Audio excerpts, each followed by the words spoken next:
But let's go back to that short list of impacts and start with wildfire. As we know, fire regimes vary with forest type. Fire regimes vary with location. And when I say fire regime, I'm thinking about sort of the average cycle of the fire, how often they return and burn the same area, how severe they are, what type of fire they are. Are they crown fires? Are they surface fires? So fire regimes are very variable with forest type and with location. In this region, in the Intermountain West, forest fire regimes are driven primarily by climate and weather conditions. Very rarely by any other management influences or anything like that. Fuel conditions can be fairly consistent, but climate and weather conditions are really what drive the big crown fires in this region. In the Intermountain West, these extensive forests, and we still do have extensive forests in the Intermountain West. They're dominated by a range of forest types: lodgepole pine, ponderosa, Engelmann spruce, Douglas fir, some subalpine fir mixed in, some aspen, limber pine, whitebark pine, etc. And stand-replacing fires in most of these forests have occurred roughly 100 to 500 year intervals throughout the Holocene for the last 10,000 years. So these forests have evolved. Most of these have evolved with severe, infrequent stand-replacing fires. I'm not going to show a lot of graphs tonight, but I'm going to show this one, and I'll walk you through what it's saying. There was a study done in 2006 by Westerling et al., and they clearly documented an increase in wildfire occurrence in the past 3 decades. They looked at 1,166 large wildfires, large being over 400 hectares in size, between 1970 and 2003. And the data pretty clearly show that wildfires suddenly increased in the mid-1980s to almost 4 times more frequent than they were before that. So what this graph here is showing, if you look at the black line, this is average temperature over the period from 1970 to 2003. And you can see there's a general trend in increasing temperatures, but if you look at the red vertical line, this is the frequency of wildfires in any given year. And you can see from about 1980, it's as they suggest, about 4 times higher than it was over here. The timing of spring snowmelt, we often say that climate is somewhat responsible for some of this, but climate's a big word. What does climate really mean when we say climate's influencing more frequent wildfires? Well, one thing it's doing is influencing the timing of spring snowmelt. It's melting earlier, as shown in the pink area here, where these red dots are, as opposed to later, more so than it was back in the 70s and 80s. And then the fire season length, which represented by the red area here, is generally, with the exception of this year here, is generally getting longer, and in the black area, which is how long it takes to get from the last fire discovery to the last control or putting it out, is getting bigger and bigger and bigger since the 1980s. So it's pretty clear that fires are increasing, have been over the last 10 or 20 years, and they attribute it more to climate, and I'm not going to show all that data, but they attribute it more to climate than any of the management effects they looked at. So it's pretty strong evidence, and most scientists are looking at this study pretty carefully and agree that the data are pretty sound. So in support of what Westerling et al. Found is that I'm suggesting that fire suppression has not substantially influenced recent fire occurrence or severity. And here's why I say that. If you think about back to 1910, there were huge fires, primarily in Idaho and Montana, but also in Colorado and Wyoming. That was a big fire year all over the Intermountain West. Millions and millions of acres burned in 1910. At that time, we were not very good at fire suppression, but after 1910, fire management pretty much meant fire suppression, so every fire was put out between that period of time. But in remote areas, fire suppression is really not consistently effective until post-World War II technology is available. And what I mean by that, if you think about in really remote areas, if you had a fire tower, and Yellowstone's a great example of this, and the guy in the fire tower sees a fire 20 miles away, radios down to the headquarters and says, "I'll see a fire on top of whatever mountain it might be." Well, then you had to load up the pack train with people and equipment and take a pack train full of mules up to try to fight this fire on foot.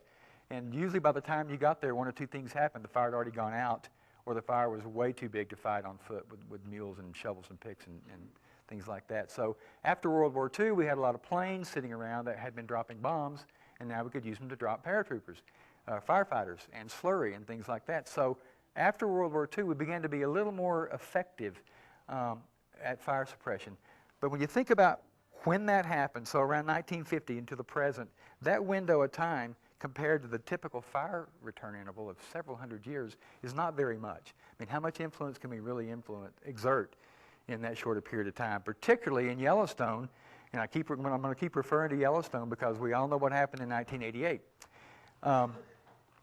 So we had been fire suppression policy driven. Now we're doing it with planes.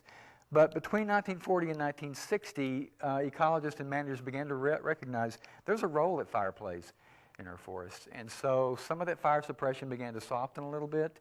A Leopold report came out in 1963 suggesting that we try and manage with more natural processes. And so that drove the natural fire policy that Yellowstone National Park pioneered in 1972. So really between the late 40s, early 50s and 1972 was really when we were actively suppressing fire. And again, I would suggest that that 25-year period or so, at least in Yellowstone, is not really enough time to have a big influence on the subsequent fire behavior. They initially installed this policy across 15% of the park. More was added later, and by 1988, of course, it was across the entire park. So let's switch and look at insects for a minute, and then we're going to start looking at the interaction of these things. The current beetle outbreak in the western U.S. Is unprecedented in extent and severity for recorded epidemics. Now I say recorded epidemics because we don't have evidence that something like this has happened before. My personal opinion, as from what I've learned about forest systems and insect outbreaks and their cyclic nature and how stand structure across large landscapes changes, it's hard for me to believe that we have not had an insect outbreak of this severity before. Problem is we don't have evidence for it like we do with fires. Fires scar trees, fires deposit charcoal in soil sediments or in lake sediments, and we can date those and we can see sort of what that is. Insects don't leave much in terms of evidence, so it's really hard for us to say, yes, this occurred in 1812. We just don't have that evidence. So for recorded epidemics, this is certainly unprecedented.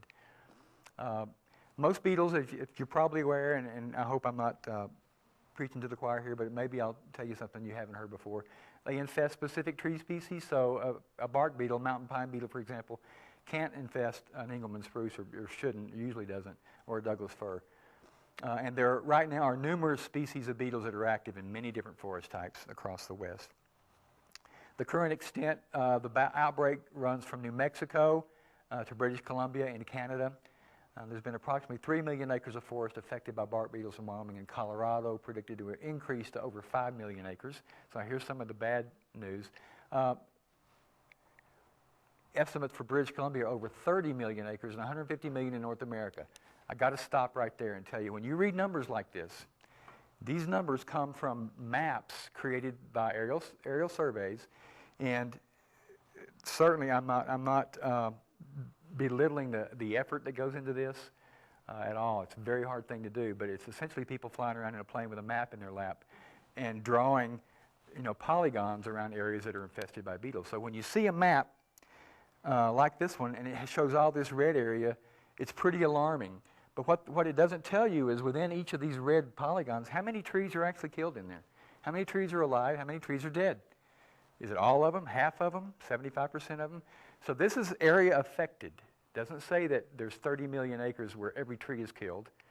So I would just urge you to interpret these numbers with a little bit of caution.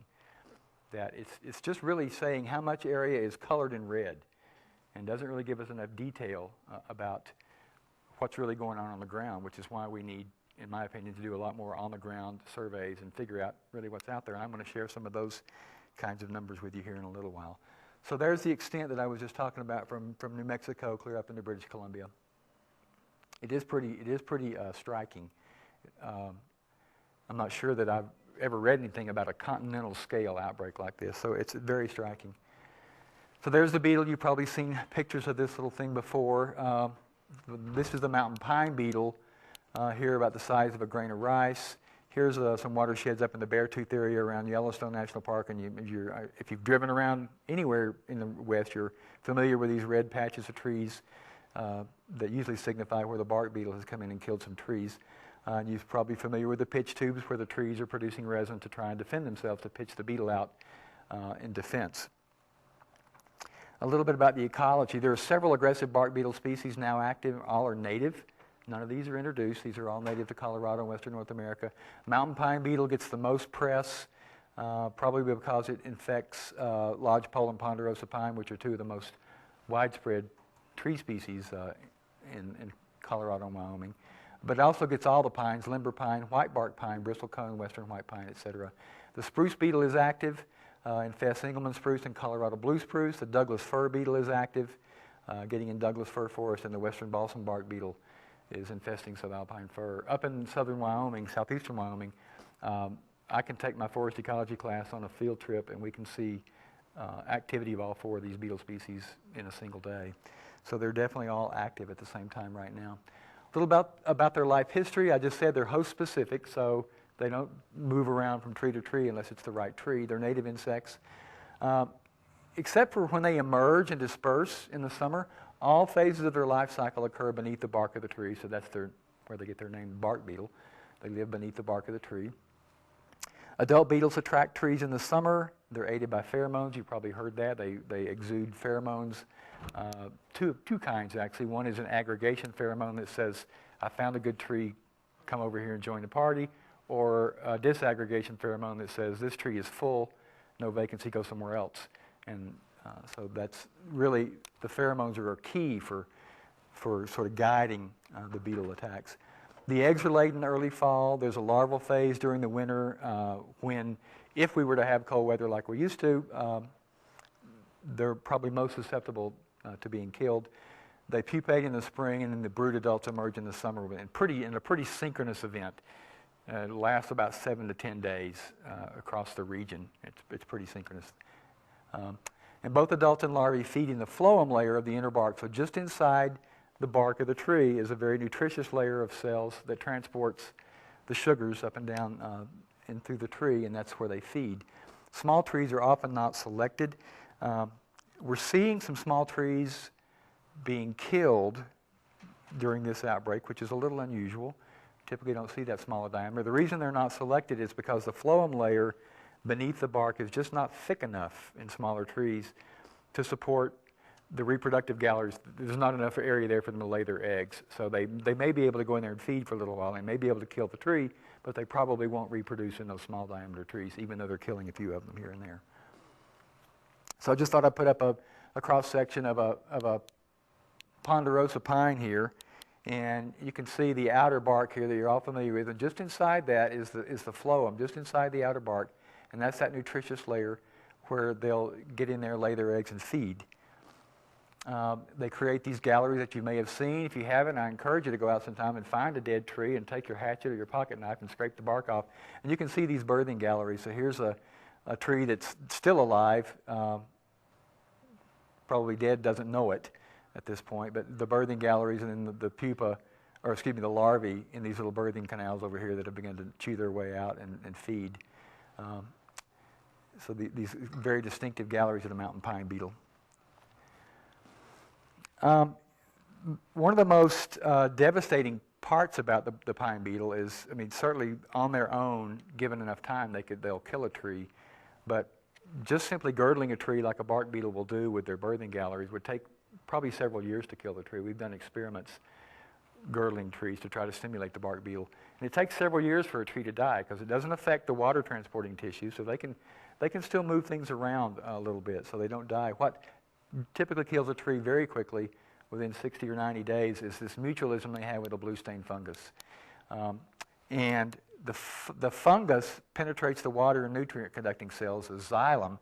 So if you look back at this photograph, that's what we think of as the sapwood. So it would be all of this here is the xylem cells.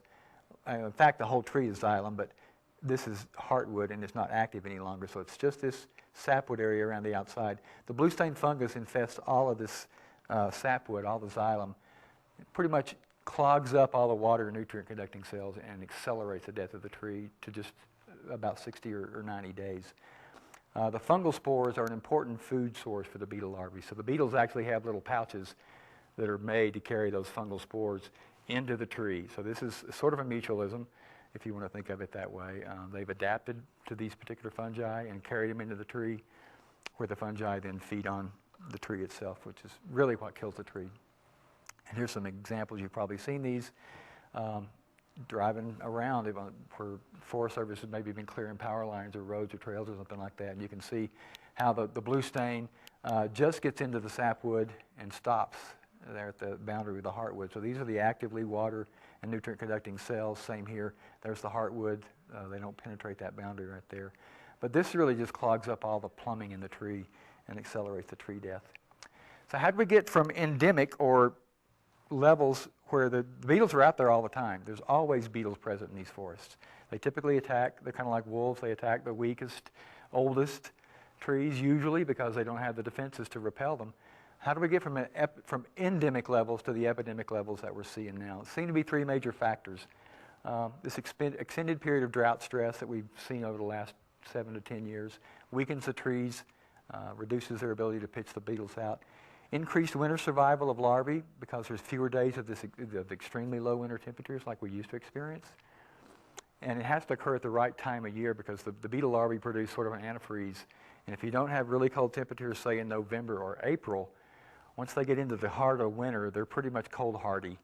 And it can get to 30 or 40 below for a week, and it's probably still not going to kill them then. So it has to be cold enough, long enough, at the right time of year. And then an abundance of suitable host trees, so the forest structure. This is where there's been a lot of talk of, well, the forest management has created these even-age stands across the west. This may be true in certain areas. Certainly in some parts of the Medicine Bow National Forest, there are even-age stands that the Forest Service has treated and developed these even-age stands. But there's a whole lot more acreage out there that hasn't been treated. And again, I'll use Yellowstone as an example. People thought, well, the reason it burned was because all the trees were the right age. They were, but it was no result of forest management. So I guess I'm just asking you to temper, the idea that forest management is really responsible for this. I'm not sure that it is completely. Here's the 2008 map of mountain pine beetle activity in Colorado. All those red areas, again, that means those areas are affected. It doesn't tell us how many trees are affected. It doesn't tell us how much mortality is there, how much survival is in there, and that's one of the problems with this sort of the way we're calculating in acres every year. Some interesting areas here. This is the upper left picture there is up in Yellowstone. These are all in whitebark pine forests that are infested not only with the mountain pine beetle, but also with blister rust, which is a non-native fungus that was introduced from Asia up around Vancouver about 1925. Has since worked its way down.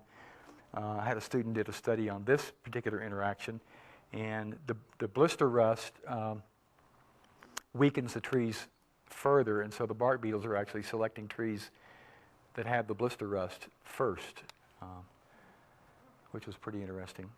And again, some more white bark here. And another interesting thing about this outbreak compared to, there was a big outbreak in the 70s in Yellowstone, and a lesser one in the 80s. That one started at sort of low elevation in lodgepole pine, began to sort of work its way up in elevation, never really got to the whitebark pine at higher elevations. This one started at higher elevations in the whitebark pine, again, probably because of climate, and is working its way down now back into lodgepole forest. So quite a bit different, again, largely driven by climate. Some more pictures, some things I want to point out to you. Again, the whitebark pine, the upper left over there, just on the north-facing slopes. Here's an example of, this is spruce beetle, a flight we did in Yellowstone. These are the trees that are in the gray stage, which means that the beetles have been in there probably 3 to 5 years prior to that.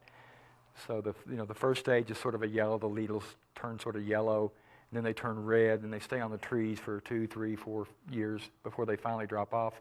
Then we have this gray stage where there's no needles on these trees. And it's interesting that there's so many green trees still here with all the gray trees, because you would expect when you see the gray stage, there's a lot of red and a lot of green, and so there's the whole stand's transitioning. But this suggests that the beetle activity in this particular area may be over. because it's been several years since any new trees were infested. The bottom picture over here illustrates the real patchy nature of this. And so if I were flying in an airplane and I was going to draw this on a map, I would draw a big red polygon around this, and that would suggest that's been affected by bark beetles. And you would look at that and you think, oh my gosh, every tree's dead. In fact, it's not. There's, I mean, I wouldn't guess what the proportion is, but clearly there's a lot of trees that are still alive there. Within the walls. The picture here is interesting because this area here is an area that I'm not sure if it burned a while back or if it was cut and is regenerating, but these are younger trees surrounded by a forest of older trees that have been impacted. So in some cases, management legacies may be a good thing for providing some surviving trees. So I guess the point of all this is that there's a lot of variability out there, and so when you see a map that shows a red blob, don't assume that everything in there is dead, because chances are, very good chance it's not. So, changing climate, I'm suggesting, is sort of increasing the vulnerability of a lot of our western forests to disturbance, to invasion by invasive species, like the blister rust or like other plant species, for example. Here's a photograph of some blister rust on a whitebark pine tree. Typically starts out at the needles and works its way into the branch. They can survive for 10 or 12 years or 15 years with blister rust. The problem is once the bark beetles got there, they're starting to select these trees that are weaker. But climate change is having a huge influence on a lot of this. Natural disturbances, climate change is changing our forest, human-induced changes through land use and management. The Targhee National Forest, a forest that burned in '88 adjacent to a clear cut, the Madison Plateau there in 1988, spruce beetle along Yellowstone Lake. However, some of these disturbances interact, and we're not really clear yet how they do. The biggest one everybody talks about now is how bark beetles and fire interact. It's a common conventional wisdom is that now that we have these dead forests, they're going to just burn. They're going to burn. They're going to go up in flames. And there's not a lot of agreement on that. This is a very busy slide. The main thing I want you to, what I'm pointing out here is that there's several scientific studies that have been done. The part in yellow here is what I want you to see. This study up in Yellowstone, minor effect of bark beetle outbreak on subsequent fire. This study in 2003 in the spruce fir forest, no effect. This study in 2007 increased the risk of fire. This study, one of my colleagues, lower risk of fire. The point is, we don't really know, or we know, we're pretty certain in these particular places where we did these studies that these results are true. However, it's so variable, it's hard to make a blanket statement to say bark beetles do or do not increase the risk of severe fire. So I'm not prepared to stand up here and tell you that they do it or that they don't. What I'm saying is that it's very variable and it varies from place to place. But if they do burn, it's probably going to be because of climatic and weather conditions rather than because of the bark beetle. Can you say that sentence again? I said if they do burn, it's probably going to be because of the weather and climate conditions than whether or not the bark beetle was there. Okay? So resilience, back to this idea, and recovery should be our focus. Western forests have and continue to change all the time with respect to their structure and condition, the types and intensity of use, but they're resilient and they recover. If you look at this forest, this is an old lodgepole forest up in Yellowstone, and one thing you'll see is that down here in the sort of the mid-story and the understory, there's lots and lots of younger, smaller trees in there. And these are often, or I would say almost always, ignored when we do these aerial surveys because we just can't detect these because of the canopy obscures these from the air. You get down on the ground and you start looking around, there's a lot of these younger trees that are out there in the forest. So I'm going to use the Yellowstone fires in '88 as an example of resiliency and how these forests have evolved to deal with these sorts of disturbances. Those fires burned under conditions of severe drought and high winds. It was the driest summer on record, still is. It affected about 40% of the park, which is about 900,000 acres. It burned in all ages of forest. This is something that completely surprised us. Typically the wildfires, especially crown fires, they encounter a young stand, the fire kind of lays down and skunks around, as Roy Rankin says, and may go out. Not in '88. Weather conditions, climate conditions were such that they burned through all ages. We saw forests that had burned in 1981 They were about this tall, and they burned again just like a 200-year-old forest did. So these were extremely severe fires, not impacted by forest management, driven by severe drought and high winds. The thing that stopped them was snow in mid-September.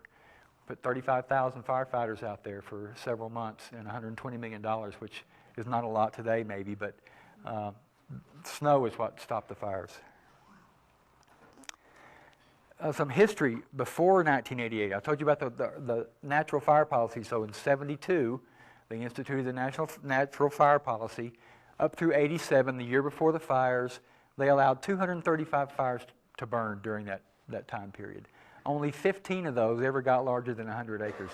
If you ever go into the Yellowstone National Park webpage and go to their fire page, they actually have a name and a location and a size of every fire that starts every single year.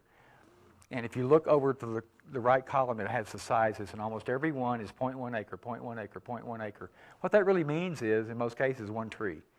So most lightning-started fires, at least around here, if the weather conditions are not right, go out by themselves. So only 15 out of 235 were bigger than 100 acres.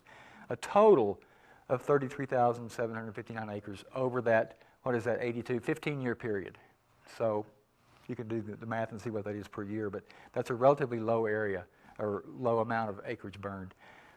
That time period was characterized by wetter than average summers, so fire conditions weren't exactly great. It skipped the young forest, so that was why the 88 fire surprised us so much. So that's what we were feeling pretty good about the natural burn policy. And then 88 came along. Some of us still felt pretty good about it, but this is the pattern of the fire. You can see different colors refer to different fire complexes. And again, this is the same thing as the beetle maps I showed you. This is misleading because if you look, you can pick any particular place, and I'm going to show you a place that's right around here. I'm going to show you a place from the air, and if you look at that, not all that's burned, but if you draw a big polygon around it and put it on a map, it looks like there's no trees left. And you can see that there are the dark black areas where the crown fire is really severe, this sort of halo of red needle trees where it's a severe surface fire, and then areas that grade into green trees. We were doing studies, and we were looking for large patches of burned forest. It took us a long time to find one over 3,000 hectares in size. There's just always unburned trees scattered throughout here. And so it's really hard to find a great big patch of burned forest. So resiliency, where am I going? Where is it? In lodgepole, with fire, the resiliency is in serotinous cones. These are cones that stay closed after they mature. They don't open up and release their seed. They need heat, like fire produces. Once the fire burns through, the cones open up, release their seeds, and we get new seedlings. So this resilience has been present for 10,000 years or so around here. What does it mean? Because of this serotinous cone, and because of the variation of fire severity, we saw post-fire seedlings, so seedlings that came in after the fire across the landscape was hugely variable. It varied by 5 orders of magnitude. So we saw some stands where there were none, but we had to look really hard to find that. And we saw stands where there were 500,000 per hectare. How big is that? That's 50 per square meter. So take a square meter and there's 50 seedlings. You can't walk through that without stepping on 6 or 8 trees, baby trees. So this was all natural regeneration, not a tree was planted. Resiliency following those 88 fires. Here's some examples. The upper left, this is one of the few places we saw where clearly it was a forest before the fire. We couldn't find any seedlings within, probably 300-meter radius of this. So we call this one of our stands that had 0. Very hard to find.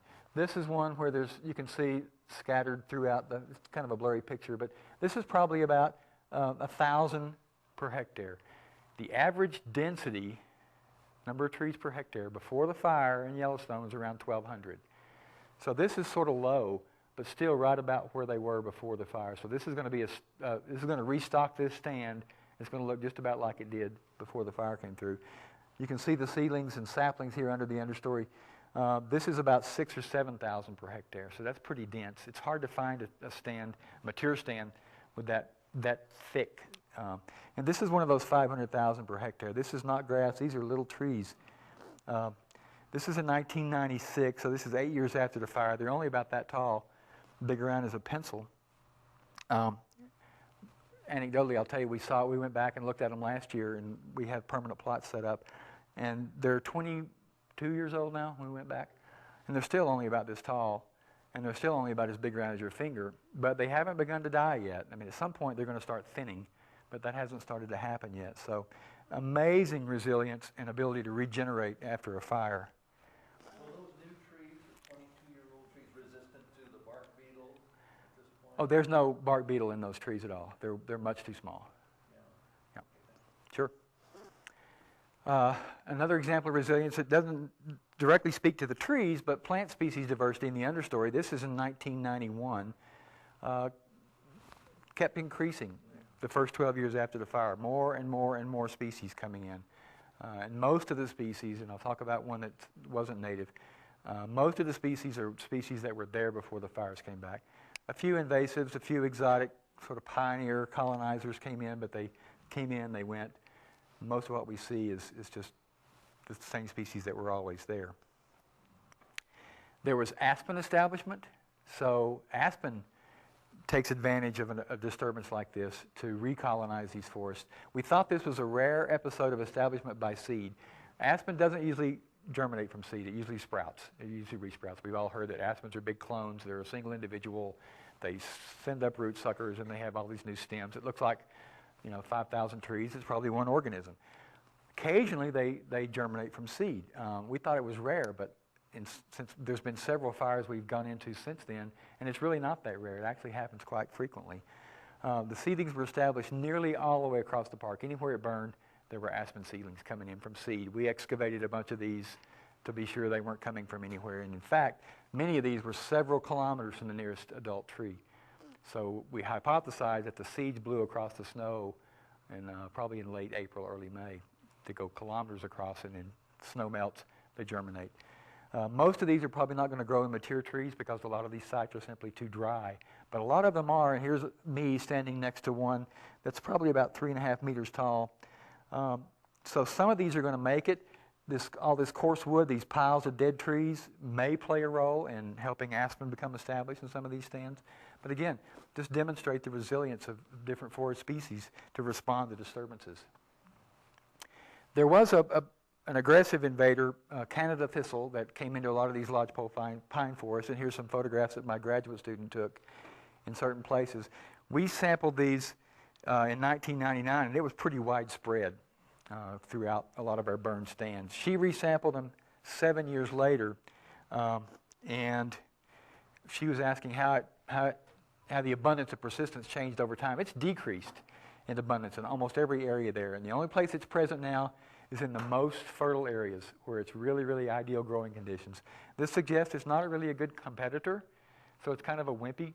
I mean, certainly, I gave this talk a couple years back up in Yellowstone, and there was someone who grew hay down in the Jackson Hole area who called me to the carpet on this because he said it's still a big problem in agricultural fields. Absolutely. I've got it in my hay fields and along my irrigation ditches, and it's a problem. But in forest systems where it doesn't belong, where it's not native, it simply isn't a very good competitor with those forest species that have been there for hundreds of years probably. So mostly native species 15 years after the fire.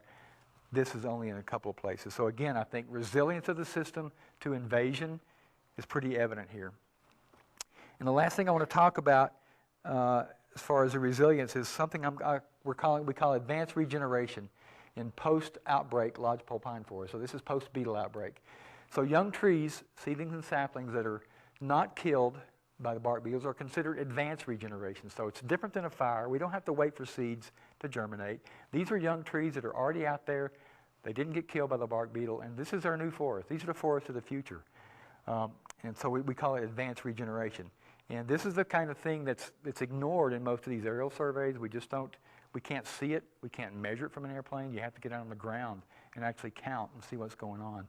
So a lot of these small trees are going to be released. That means all their big neighbors that compete with them for water and nutrients and light are going to be, many of them are going to be killed. So they're going to sort of be able to release their growth, and they're going to grow rapidly.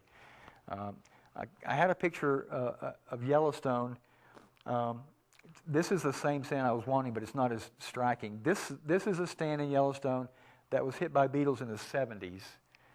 And most of these trees were sort of mid-story, understory trees in the 70s, and this was taken, about 5 years ago. So these trees just grew like crazy, unlike, it's very atypical for lodgepole, but it's hard to tell this was a really, really severely impacted by bark beetles in the 70s.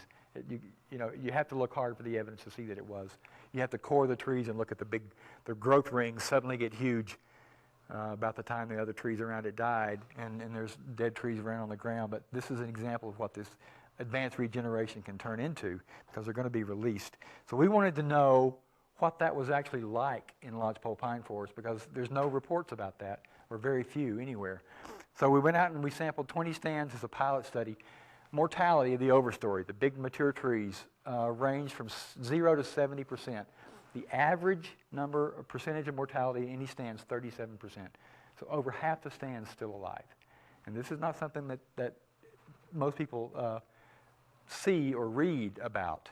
The density of the advanced regeneration is kind of like Yellowstone, varied widely from 100 to over almost 13,000 stems per hectare. So this is much, much, much more dense than the stand was before the bark beetles came. The density of advanced regeneration exceeded 1,000 stems per hectare in all but 3 of those stands. So 17 out of 20 had enough advanced regeneration to restock that stand to levels comparable before the bark beetle ever got there. And this doesn't even count the trees that survived. So there's still forests out there, folks, and they're going to look different for a while. But the trees are still there, and they're still surviving. Yes? Why are we not hearing about that in the press or I mean, why is that just not coming to the surface? I don't know. I've been interviewed by NPR and by the Denver Post and the Billings Gazette, and that part of the story doesn't come out there. Yes, sir. Why isn't the beetle around taking the younger trees as they mature? It must go away and never not come back. Huh? What happens, it sort of eats itself out of house and home. It runs out of its own resource when at some point, and deciding exactly when that happens from the forest stand perspective is difficult to do. But at some point, this mass attack, the numbers required for these mass attacks is going to go down. And there's still going to be beetles there, and they're still going to be taking a tree or two every year. But they're not going to be there in the numbers required for these mass attacks any longer. Yes? So this study was done up near Yellowstone, correct? No, this was done in southeast Wyoming in the Medicine Bow National Forest. When we think about where we are here, a lot of the biggest areas of land that are talked about is Summit County along the I-70 corridor. Yes. And I wonder, so many of those forests are so uniform. What's the word I'm looking for? They're all the same age. They're all the same trees, they're all the same age, and they're all dying at the same time, or most of them are all dying at the same time. And I wonder if those variables would come up with similar results as something like this in the medicine, though. Well, again, without going out there on the ground and counting them, I can't say. When you say they're all the same age and the same tree, maybe they are, maybe they're not. It's hard to tell without taking tree cores and seeing how old they are, measuring their diameters, figuring out what the stand actually looks like. Driving down the road, you're right. They all look dead when you drive through them. They all look dead. Driving through the Medicine Bow National Forest this morning on my way down here, they all look dead.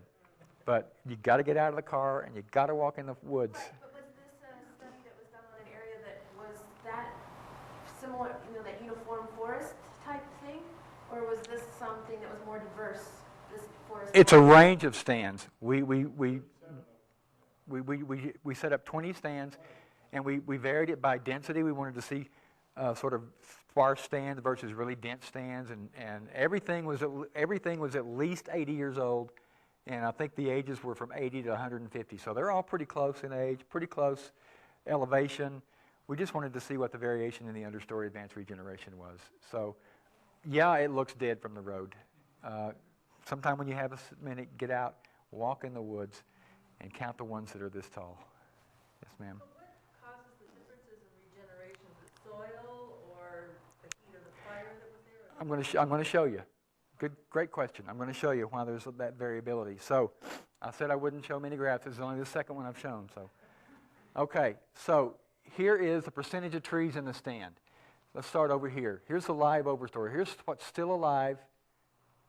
So the bark beetle's been going on for 6 or 7 years up there. What's still alive, the dark bars represents, this is the short for Pinus contorta. So the dark bars are lodgepole pine. Most of the dead ones are lodgepole pine. These are the overstory trees, the big mature ones. Most of the dead ones are lodgepole. Most of the live ones are lodgepole, but there's a pretty good amount of subalpine fir that are alive after the outbreak. So that's a seed source. This is a seed source. There's some Engelmann spruce, and there's some aspen that's still alive after that. So when we look at the saplings now, the trees that are over 2 meters tall but not quite up in the canopy, most of those are still lodgepole. A lot of them are subalpine fir, and a lot of them are Engelmann spruce and aspen. And again, for seedlings, most of those are subalpine fir. And the reason for that is lodgepole pine is called a shade-intolerant species. It doesn't like shade. If you've gone into a lot of lodgepole pine stands, once they close up, you don't see a lot of young trees in the understory because they don't like shade. Subalpine fir loves shade. So this forest was closed canopy, and so there was enough subalpine fir in here. There's a whole lot of seedlings that are coming in. And so there's 4 different tree species that are going to be in here. And so this is providing actually more diversity than we had before the outbreak happened. And this is just sort of the same kind of thing, but looking at the average of those 20 plots. But the general trends are the same. The important thing to take home is that when you look at the saplings and the seedlings, there's a variety of tree species that are present out there after the outbreak. And so, in my opinion, this diversity in tree species is going to help prevent the same kind of outbreak maybe 100 years from now. And a lot of people are worried about that. Oh, all the forests are going to die. They're all going to grow up the same age. And as a result, 100 years from now, we're going to have this thing all over again. I don't think so. That's not what our data are showing. And we're trying to get some money to expand this study to the entire region, too, the Forest Service.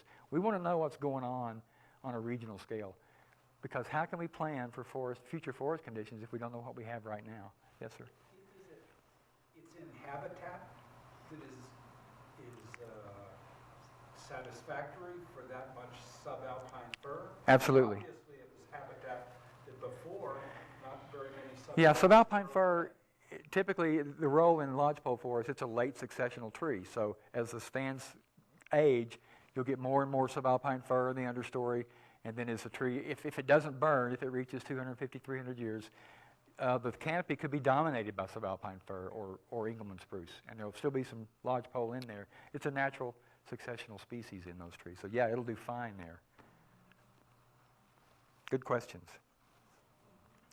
I'm not going to show this because it's showing you the same thing, that there's a lot of diversity out there after this outbreak, and there's a lot of tree species. Oh, so redefining the forest and redefining our vision. And I've read this somewhere. Are things getting better as this outbreak goes down, or just getting worse more slowly? I think things are getting better. I really do. But it makes me ask questions like, and a lot of people are asking, are sustainable forests a possibility in the ongoing decades? Because there's this idea that forests are not going to be sustainable because they're all going to be the same age and the same species. Our data are showing something different.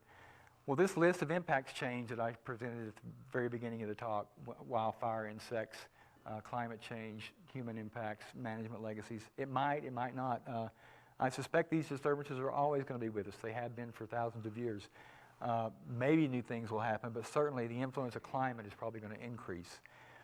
What can we do to reduce vulnerability of these forests and increase the likelihood of sustainability? I don't know what we can do. I'm going to say difficult to increase resistance, so let's focus on resilience. Let's understand how these forests are resilient, how they've evolved to be resilient to these disturbances. Think about that. We may have to change the way we think about management in some ways, in certain places. For example, up in Grand Teton National Park, my graduate student who worked on the white bark pine with the blister rust, she's been doing extensive surveys for about 4 years, and they've identified big white bark pine trees that for some reason appear to be resistant to the rust. May have some genetic basis, they don't know. But what they're doing is collecting seeds and cones and storing those away because the projections for white bark pine in the Grand Teton area are not good. And so if there's genetic resistance to the rust, they're going to have at least have some seeds to replant. Now there's a lot of problems with that, and we won't go into all the problem with reducing genetic variability, et cetera. However, it may be a better alternative than no whitebark pine. Forest restoration, again, I said in certain areas it may be appropriate, but it should be used with caution. And something that's been advocated for a long time is anytime we do some kind of management, if possible, trying to emulate natural forest disturbance. So we need to think about and emphasize the important ecosystem services that forests provide. Clean water is one of the biggest ones. If you live in the West, like you do, you know that's where our water comes from, is the forest. It doesn't come from the rivers, it comes from the forest. So wildfires may continue to increase in severity in the Intermountain West, but not likely due to fire suppression, probably because of climate. So will we have more crown fires? Maybe. Fewer surface fires? Maybe. I don't think we know exactly yet, and it's hard to predict on a stand-by-stand basis.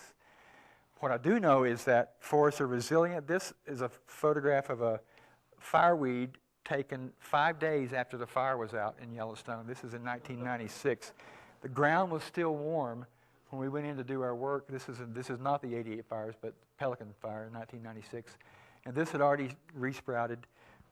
Again, it's not a forest tree, but I think it illustrates resilience. And I want to leave you with this last image to emphasize the resilience. So this is a very famous place in Yellowstone National Park. It's up on the Solfatara Plateau. This obviously burned in 1988. But the interesting thing about this site, all these light-colored areas, these are tip-up mounds. This was a blowdown in 1984, and it's called the 84 blowdown. And so this all blew down 4 years before the fires. And so what you have is all these trees laying on the ground, and in 4 years, most of them still had their red needles on them. Okay, so then the 88 fires happened. And they blew through here, and there was a plaque here already that the Park Service had put up describing the blowdown. They changed it. This is a year after the fire. They changed it to show, the severity of the fire, and it describes all of this. And this does look pretty bad. I'll grant you that. It looks really bad. In fact, this is the site where if you turned your TVs on in 1988, this is where Peter Jennings and all the other network anchors would be standing in front of this, speaking gravely, and they'd say, "I'm standing in front of all that's left of Yellowstone National Park." And that's what they would say, and we believed them, or some of us believed them. Not everybody believed them. Many of the park ecologists did not believe them. But the park believed them, and so the last line on this plaque describing the interaction of fire and blowdown here, the last line on the plaque says, "This site will likely be a meadow for decades." This is in 2003 during one of our sampling efforts. I could go back and you can see the same piece of wood. The plaque's still there, for God's sake. Take it down, It's not a meadow.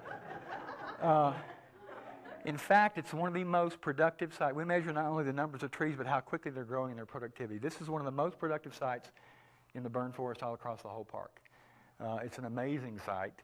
No one thought it would be a forest again. Well, very few thought it would be a forest again, but it is a forest again. It's denser. It's more dense than the forest was before the fire. So I would suggest to you folks that the forests are pretty resilient, and recovery by natural processes is a good, safe bet. Yes, sir? So the trees that blew down were burned trees? No, they were live trees. They were live trees before the fire. They were live trees. They blew down. It probably took them 2 years for the needles to turn red, but the needles were still on the trees. So that was a hot fire. In fact, Roy Rankin, one of the ecologists up there, fire ecologist, went out there right after the fire, being a park employee he could. He said the ash was almost a foot deep. And so this was a natural fertilizer. And so that's why this is probably one of the most productive sites in the park. But it's amazing. These trees now, 9 years after this photograph was taken, are probably 7 or 8 meters tall and this big around, in contrast to the ones that are this tall and this big around. So it's pretty amazing. But I'll just... Lodgepole pine. Lodgepole pine. So I have to thank my colleagues that I've worked with up there for a long time, all the field assistants and some funding, but I'll put this other picture back on just to leave you with that. But thank you for your attention, and I'll answer any questions you have.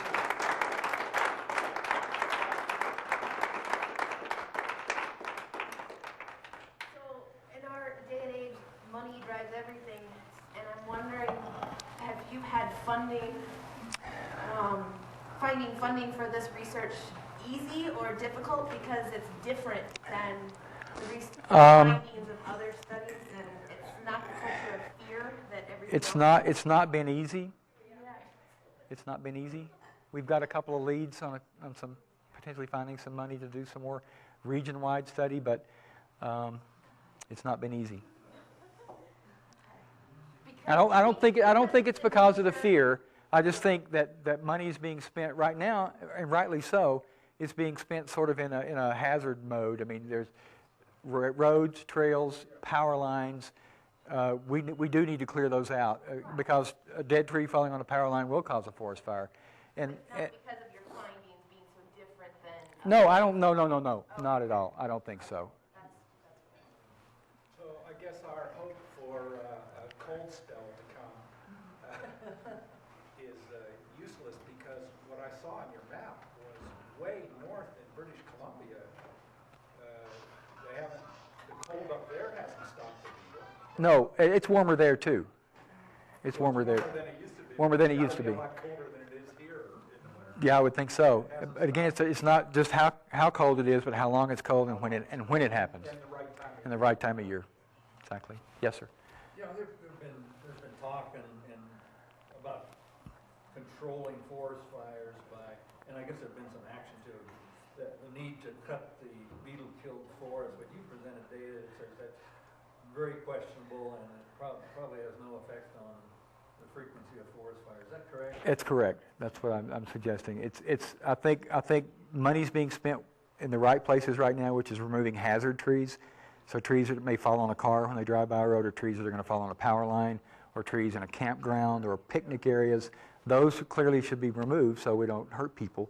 But going back and cutting out tens of thousands of acres of trees is not going to help regeneration. In fact, it may actually make it worse because the mechanical action of removing the trees will probably kill a lot of this advanced regeneration that we're measuring here. Is there any evidence that cutting the beetle-killed trees is going to suppress spread of beetles or further beetle kill? No, once the beetles leave the trees, they die quickly. And so if the tree's dead, there's no beetles in that tree to spread. Better just to leave them. In my opinion, it's better to leave them there. Yes. Yes, ma'am. Yeah, the truth of the matter is that the public is just seriously sold, I think, in general, on the idea that we're supposed to be going in and seriously managing these trees, and to them, managing trees now is cutting them. And Yes. I mean, I've heard so much talk from so many different people, Colorado Forest Service people, state forest people, about going in and having to go in, to backcountry areas and starting to have to do thinning projects. And I mean, to me, it's just amazing the talk that's happening out there among forest people. And I'm just confounded as to why some of this research, like what you've done, I work as a plant ecologist. I'm confounded as to why they're not hearing any of this. Well, studies like this are relatively new. There's been 2 in British Columbia. Bill Rami has a student that did something similar in Rocky Mountain National Park, but there's just a scattering of studies that have empirical data that show here is the advanced regeneration. Here's what the future forest may look like. And that's why I'm trying to get some additional funding to do this on a big area so we can say with some confidence that, look, regionally the forests are probably going to regenerate okay. Have you connected with Tom Bevlin at Oh, all? sure. Yeah, I just was And curious. I put one of his papers up there because Tom's Tom's studies said there was no effect of a beetle outbreak on subsequent fire. I missed that. Yeah, in fact, he's published several papers that said that. I don't want to cut us off. What I suggest instead is invite you all to come down to the cafe, which is staying open for us, if you'd like to interact further with Dan. But, respect people's time and just adjourn this here for now. Thank you very Okay, much. thanks, folks.